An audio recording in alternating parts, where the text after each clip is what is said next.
Hi everyone, and welcome back to Kimbo's Comfort Kitchen, and today is the second installment of hot dogs around the world.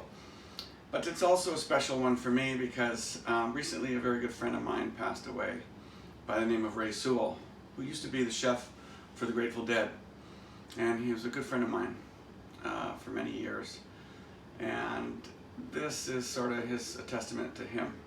Now, some of you are probably asking, what the heck does that have to do with hot dogs and Grateful Dead and Chez Ray? I call him Chez Ray because he had a restaurant called Chez Ray. So Chez just stuck. And the connection is that when Chez first went to work with the Grateful Dead and cooked for them, and he's a French and Swiss classically trained chef, he made this big, huge spread with all this amazing food on it. And Mr. Garcia came out and said, you know, this is really amazing, this is great. He says, but where are the hot dogs? And Ray's like, what do you mean? And he says, well, I want hot dogs every time on the table. Whatever else to make, you can make what you want. It's great, it's awesome, but I want my hot dogs.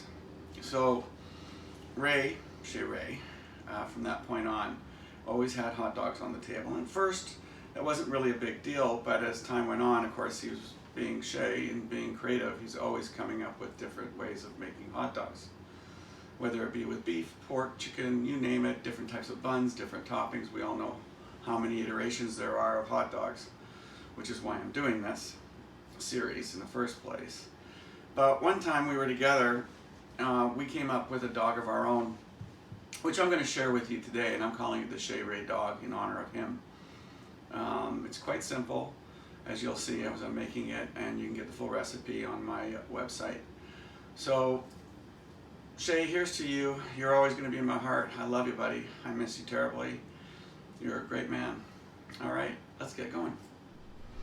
All right, so first of all, I've taken an all beef wiener, all beef hot dog, and I've boiled it, simmered it basically for 5 minutes, and then scored it beforehand, because I like the water to get into the dog itself so it gets hydrated. It makes a big difference in the long run, especially if you're going to bake it in the oven.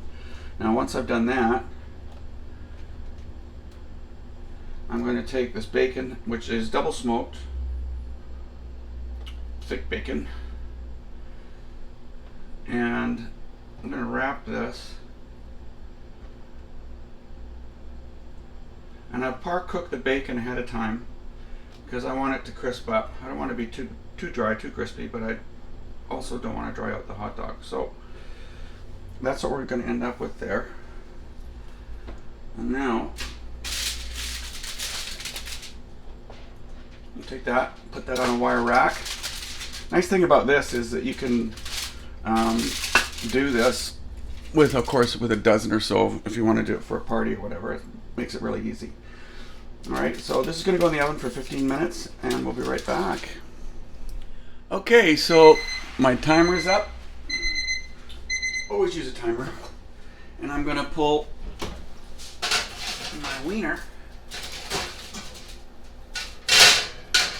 from the oven, so to speak.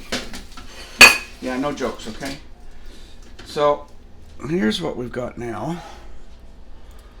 The next step is we're going to take, now you could put this in longer if you wanted to crisp it up more, but I like it like this.